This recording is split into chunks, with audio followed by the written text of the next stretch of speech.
9ஆம் நிலை. இயேசு 3ஆம் முறை தரையில் விழுகின்றார்.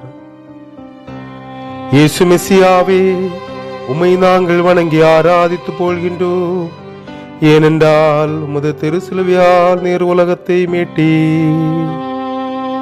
இனி முன்னால் நடந்து செல்ல சக்தி இல்லை. இரத்தமெல்லாம் தீர்ந்து விட்டது. தலை சுற்றுகிறது, உடல் நடுங்குகிறது. அவர் இதோ தரையில் விழுகின்றார். தானாக எழுந்து நிற்க பலமில்லை. யூதர்கள் அவரை இழுத்து எழ செய்கிறார்கள். பலி முடிவடைய இனி அதிக நேரமில்லை.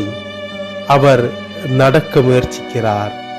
நீ துன்புறுத்தும் இயேசு நான் என்று புனித சின்னப்பரோடு கூறிய வார்த்தைகளை இப்போது நம்மை பார்த்து கூறுகிறார். எங்களுடைய பாவங்களுக்கு பரிகார பலியாகிய இயேசுவே, உம்முடைய பாடுகளின் முன்னால் எங்களுடைய வேதனைகள் எவ்வளவோ சிறியது. இருந்தாலும் வாழ்க்கை சுமைகளினால் நாங்கள் அதிகமாக தவிக்கின்றோம். துன்பங்கள் எங்களை அலட்டிக் கொண்டிருக்கின்றன. ஒரு வேதனை தீரும் போது மற்றொன்று வந்து விடுகின்றது. வாழ்க்கையிலே மாற்றமடையாமல் வேதனைகளையும் துன்பங்களையும் உண்மை நினைத்து மகிழ்ச்சியோடு ஏற்றுக்கொள்ள வேண்டிய சக்தி எங்களுக்கு தந்தரலும். ஏனென்றால் எங்கள் வாழ்க்கை இனி எவ்வளவு நாள் நீடிக்கும் என்று தெரியாது. வேலை செய்ய முடியாத இரவு காலம் நெருங்கிவிட்டது. எங்களது பாவ சுமைகளால் இறந்து நித்திய நரகத்திற்கு செல்லாமல் இருக்க எங்களுக்கு அருள் தாரும். பரலோகத்தில் இருக்கிற எங்கள் பிதாவே, உம்முடைய நாமம் பரிசுத்தப்படுவதாக. உம்முடைய ராஜ்யம் வருவதாக. உம்முடைய சித்தம் பரலோகத்தில் செய்யப்படுவது போல பூலோகத்திலும் செய்யப்படுவதாக.